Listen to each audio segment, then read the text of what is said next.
This is an LA Times Studios podcast.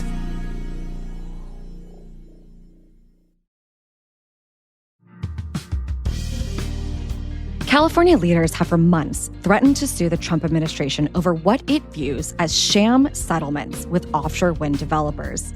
And today, Attorney General Rob Bonta followed through with that. He filed a lawsuit in the U.S. District Court for the Northern District of California, arguing that the settlements illegally pulled from a congressional judgment fund. It is Attorney General Rob Bonta's 88th lawsuit that he's so far filed against the Trump administration. We were lucky enough to speak with him minutes after the lawsuit's announcement about what brought the state to this moment. Attorney General Rob Bonta, thank you for joining me on the Boiling Point podcast. My pleasure. Thanks for having me. So you're joining me today with a bit of breaking news. I am. I just got off a press conference announcing a lawsuit that the state of California and the California Energy Commission are bringing against the Trump administration. Our 88th lawsuit. Wow. Against the Trump administration in less than that many weeks, for those who are counting, for the unlawful lease buyout of an offshore wind energy lease with Golden State Wind. It violates multiple laws. It also threatens California's ongoing commitment to clean energy, including offshore wind, and 174,000 jobs that offshore wind generally, not just this project, but all the projects that California is contemplating will create. And this is part of an ongoing effort from the Trump administration with respect to multiple offshore wind energy projects across the country to undermine them, to buy out leases both on the West Coast and the East Coast, and to require that the amount of the unlawful buyout, here $120 million for Golden State Wind, be used to invest in fossil fuels, in oil and gas projects, not even in California. So this is another example of unlawful conduct from the Trump administration, and we have sued him today to hold him accountable and to block this unlawful lease buyout. I want to dig into some of that. You know, the lawsuit, as you mentioned, it challenges the first deal that Trump has made with a California offshore wind developer, Golden State Wind, which was planning to build in Morro Bay. Trump offered it $120 million to end its lease sale this past April. Why did you choose to take this dramatic and drastic step to sue? We were left with no other choice to stop and block Trump's unlawful conduct. We issued subpoenas, or the California Energy Commission issued subpoenas. We sent a notice to sue. Those are all appropriate steps that could lead to a ultimate lawsuit being filed. Of course, the Trump administration, when they receive the subpoena, when they see the notice to sue, could return to compliance with the law, should they be responsible and law-abiding in that way, but they did not. So we took all the appropriate steps leading up to a lawsuit, and again, for the 88th time against this administration that blatantly and brazenly, consistently and frequently breaks the law, violates the Constitution. We were left with no other choice in order to protect California, Californians, our future, our commitment here to clean energy, including offshore wind, but to sue. And so we have. Yeah, you've used the term "we were left with no other choice" quite a few times there. What have the interactions been between your office and the Trump administration? I know with these offshore wind agreements, a lot of people have criticized them for being unilateral, that it was something that Trump administration took upon itself to negotiate with these businesses. Have you been involved in any of those conversations, or how have they responded to you when you've pushed back to these agreements? They haven't really responded. They haven't really engaged. They do what they are planning to do. Even though the Outer Continental Shelf Land Act requires consultation and engagement with stakeholders, stakeholder participation. California, obviously, is a key stakeholder in this, in a massive proposed offshore wind energy project off the coast of the Central Coast, and as you mentioned, northwest of Morro Bay. And they refuse to engage as required by the law, and as would be an appropriate way to conduct themselves with the fourth largest economy in the world, the biggest state in the nation. So and that is consistent. That is part of their MO. They trample over the law, oftentimes the Constitution, don't do a lot of explaining or communication about it, and leave us with no other choice but to sue them in court. And that's where we bring the facts, we bring the law, we bring the receipts, and we've prevailed over 80% of the time in our lawsuits. And we believe will prevail here because the facts and the law are what matter. And Trump seems to ignore the facts and the law as he's done here. I've gathered that one of the legal arguments that you are making is that the mode in which the Trump administration is planning to pay for these settlements is illegal, that they're dipping into funds that are supposed to be tied to lawsuits, this settlement judgment fund. We spoke earlier this week with California Representative Jared Huffman, and he called this a sham settlement. And you've used that term too. What makes it a sham, in your opinion? I agree with the Congress member. This is a sham settlement of a non-existent litigation.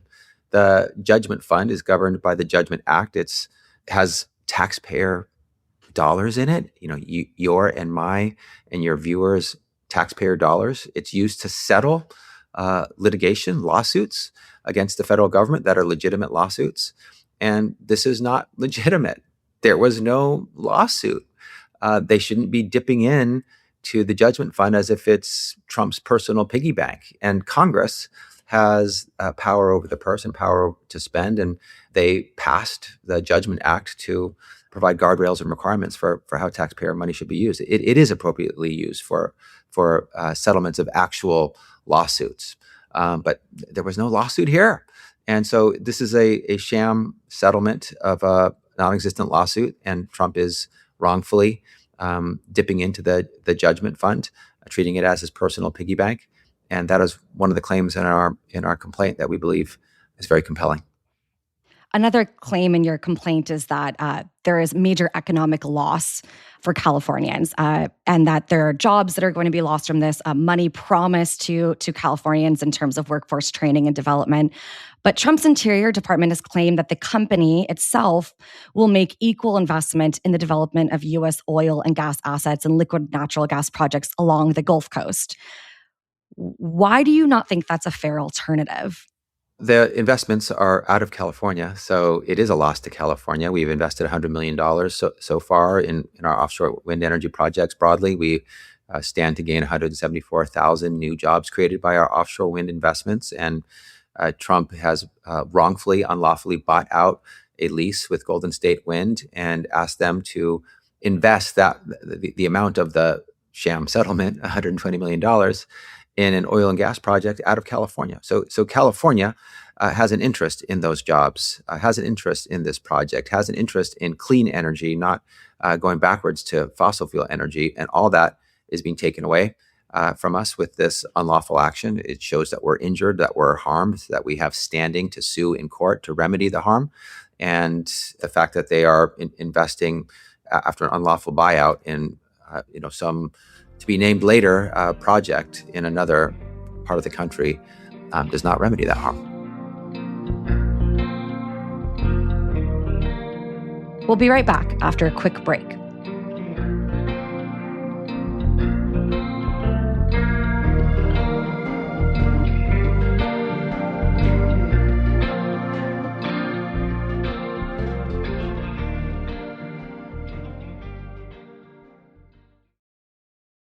During one of the most severe windstorms Southern California experienced in more than a decade, the Palisades and Eaton fires ignited, leaving heartbreaking losses in our communities.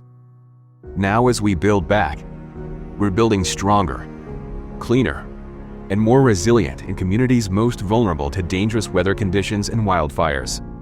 Southern California Edison is placing power lines underground, hardening the electric system by installing wires with protective coating, and adding advanced technology to help keep communities safe.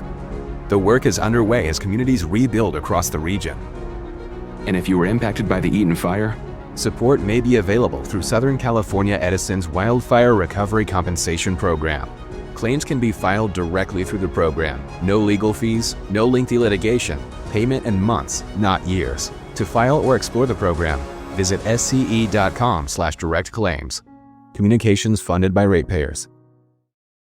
Everyone is selling you a better way to live. A morning routine, a blood test, a serum, a supplement, a reason your face looks tired. Some of it's real, some of it's marketing with better lighting. This season on Live and Well, I'm talking to the people who actually know the difference. Doctors, founders, experts, and culture shapers with something sharper to say about skin, health, aging, beauty, fitness, food, and the way we're all trying to feel a little better in our bodies. I'm Melissa Magsaysay. Listen to Live and Well from LA Times Studios wherever you get your podcasts.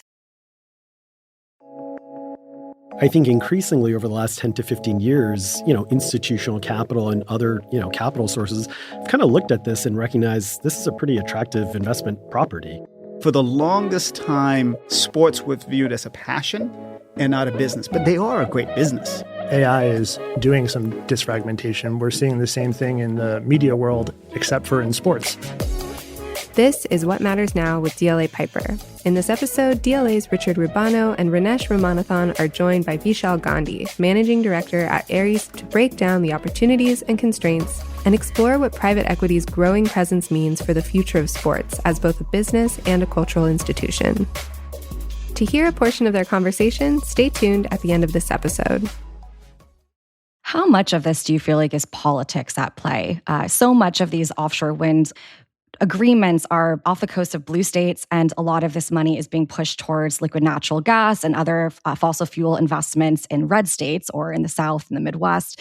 Who do you think is ultimately benefiting from these deals with Trump? I think it's blatantly political. Trump has shown that he will violate the law, trample over the Constitution in pursuit of being blatantly and brazenly political. He tries to remove funds from the blue states that didn't vote for him. California is often among those he selects.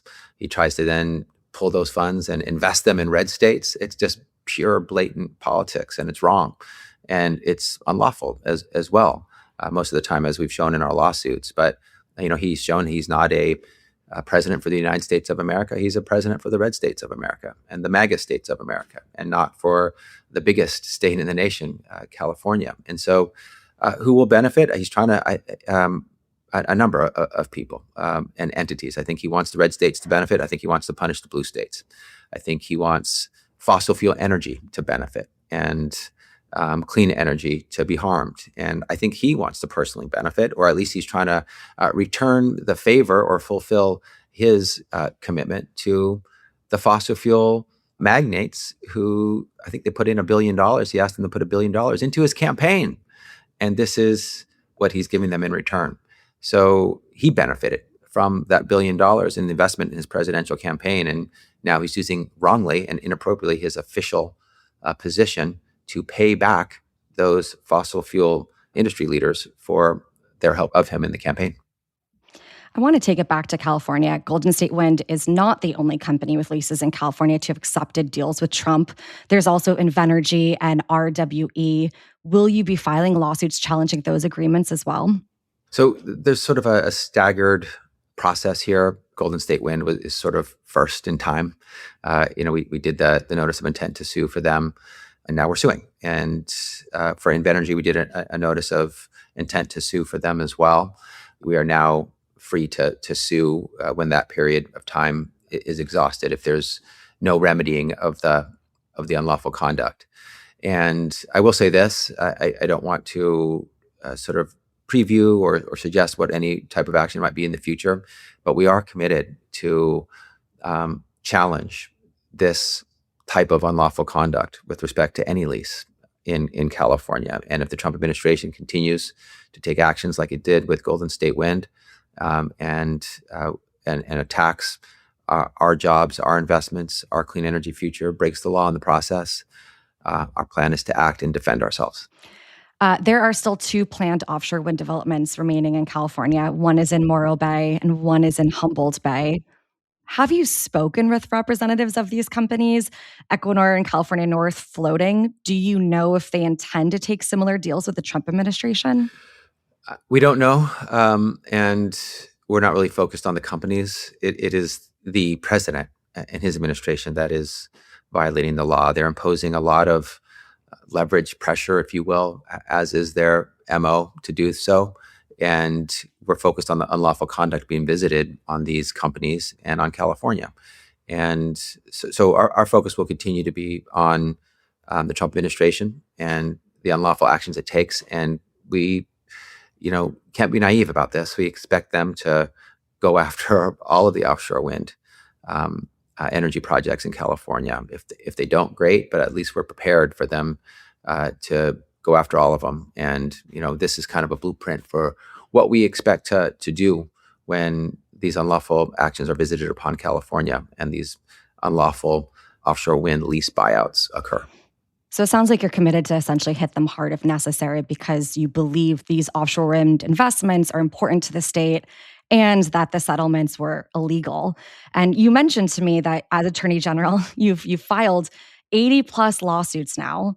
And that was specifically against the Trump administration. Is that correct?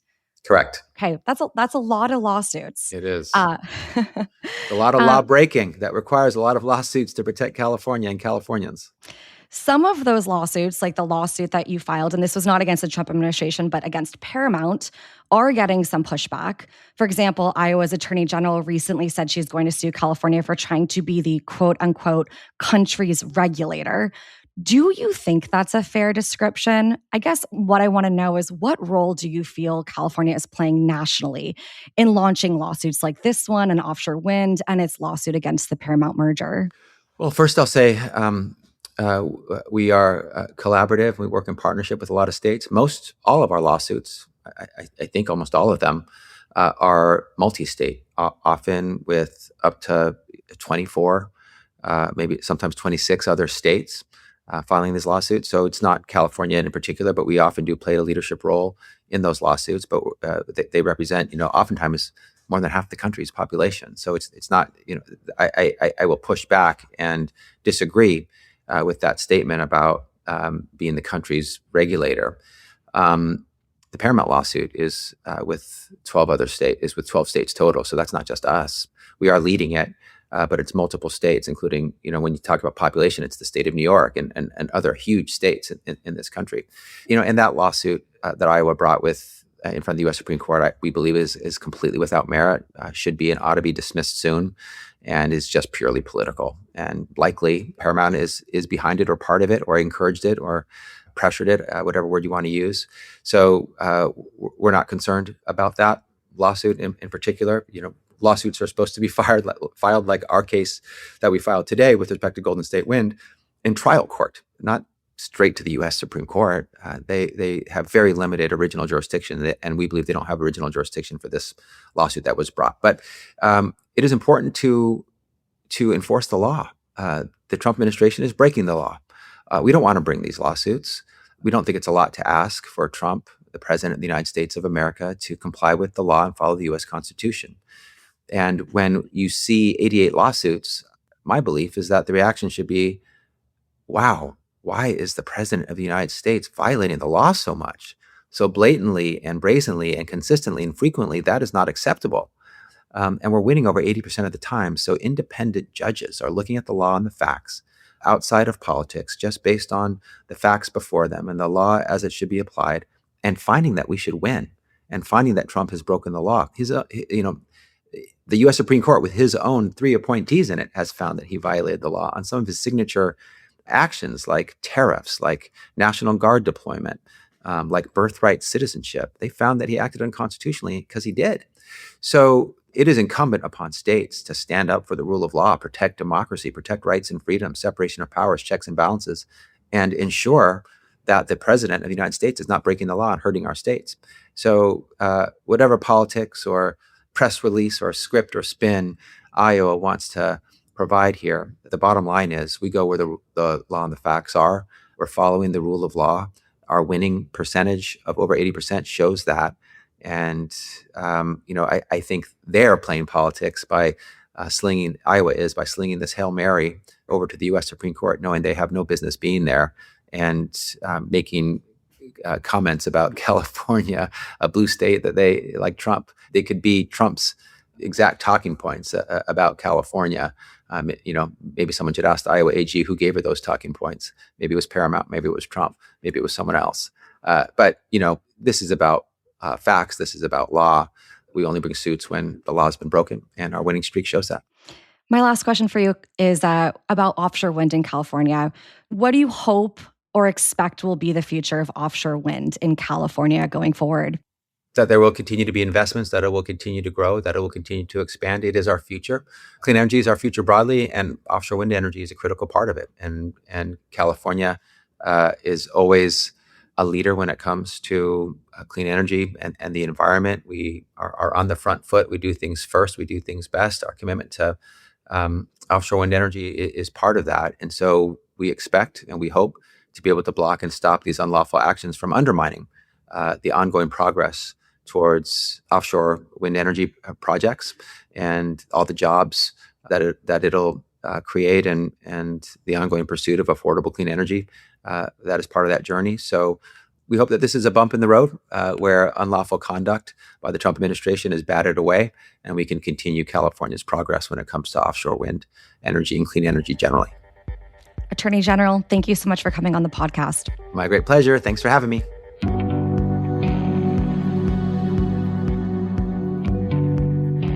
How the Trump administration came to convince 3 offshore wind developers to agree to buyouts in California is a complicated story. There's debate over the legality of the issue, the fact that the administration appeared to do it behind California leaders' backs. And then there's the question of who should be held responsible for ending these clean energy projects. In yesterday's episode, we spoke to Representative Jared Huffman, a Democratic congressman who represents parts of Northern California. And he blames the companies as much as he does the Trump administration. He told us, shame on them for taking the deals. But Attorney General Rob Bonta said the state sites are instead focused on holding the White House to account. It's the federal government who initiated these agreements with wind developers, and it's the federal government that is trying to pay these deals with funds that come from taxpayers. Bonta wouldn't say whether the state intends to sue the Trump administration over the 2 other offshore wind companies who have also taken deals. But considering this is Bonta's 88th lawsuit, I think it's safe to say California isn't backing down on this issue anytime soon.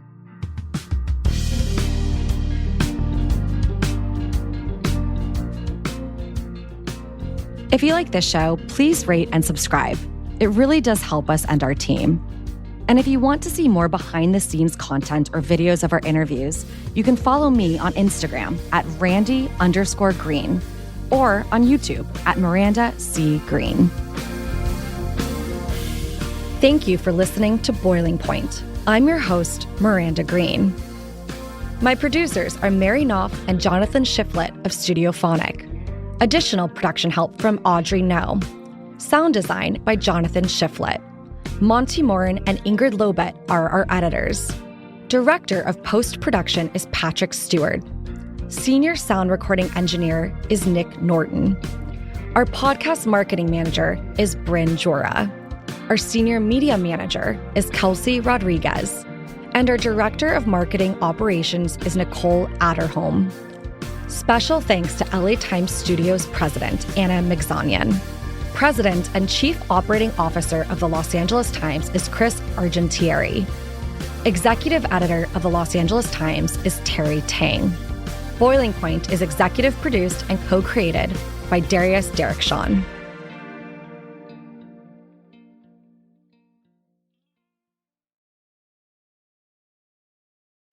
Welcome to the inaugural episode of What Matters Now with DLA Piper. Today we're discussing private equity's role in sports. It's been interesting coming out of the depths of the pandemic. You've seen certainly a lot of these kind of recreational amateur sports have grown very, very significantly. And you've mentioned, several around pickleball and paddle, even golf, though, right? Sure. If you think about, the accessibility of golf and what it was 15, 20 years ago relative to the number of folks that were kind of new entrants into the sport during 2020, 21, when you couldn't really be with your friends and your family in an indoor environment, golf was kind of that great opportunity to be outside and be able to be, still enjoy kind of outdoor activities. So you've seen massive amounts of participation, growth in the golf ecosystem, and both on the public side and then the private side as well, right? And that's created a pretty fascinating roll-up opportunity. So, I think you're going to continue to see that, and certainly saw that coming out of the depths of the pandemic. I think it's kind of a particularly interesting trend because the world of AI and of kind of the virtual reality world, right, made it feel like you were moving into the direction of going to a stadium being a very friction-based experience and much easier viewing experience at home. And I think there was some concern for a bit of time that your top-end consumer might be willing to stay home and have a better in-home experience than stadium experience. But I think what we've seen in the market is that teams saw that trend. Yeah. And to the points you guys are making, they started to develop fan-friendly locations around the stadiums themselves. So they really tried to keep you within the ecosystem, not just on game day, but to make the town a part of your experience. Which is very interesting, right? Because you look at COVID effects on other community-type events like a movie theater. Sporting events are totally different. People want to be there, right? The energy, the excitement, everything around it that attracts people back. So can I be the troublemaker now? Let's do it. Okay. What's the disruptor you're worried about, right? Because as we've talked about, it's almost cycle independent, right? It's not a cyclical business. It has a strong following customer base. It's got steady economics. What's your fear, Vishal, as you think about what could disrupt this? Yeah, I mean, it's a great question. I mean, I think as you look at the P&L for a lot of these assets, it's pretty simplified. So as you think about how some of these, team investments, for example, can get in trouble, obviously stagnation on the media rights side is, a very, very meaningful part of their revenue stream. So at the end of the day, there's obviously certain properties that have been relatively insulated from any type of headwinds. You see it with the NFL, with the NBA. You've seen really tremendous growth after every single renewal cycle. But at the end of the day, there's unlimited opportunities for fans to consume content today. And that wasn't necessarily the case 15, 20 years ago. So your ability to watch a second division Spanish soccer team is very, very easy and accessible at your fingertips. So what that's created, though, is a much more competitive broadcasting system. And as you think about one of the benefits of the revenue model is so recurring in nature, but obviously when you're deriving a significant portion of your revenues from media rights, obviously any type of headwind or stagnation could certainly, create a little bit of, flat growth. Listen to What Matters Now with DLA Piper wherever you get your podcasts.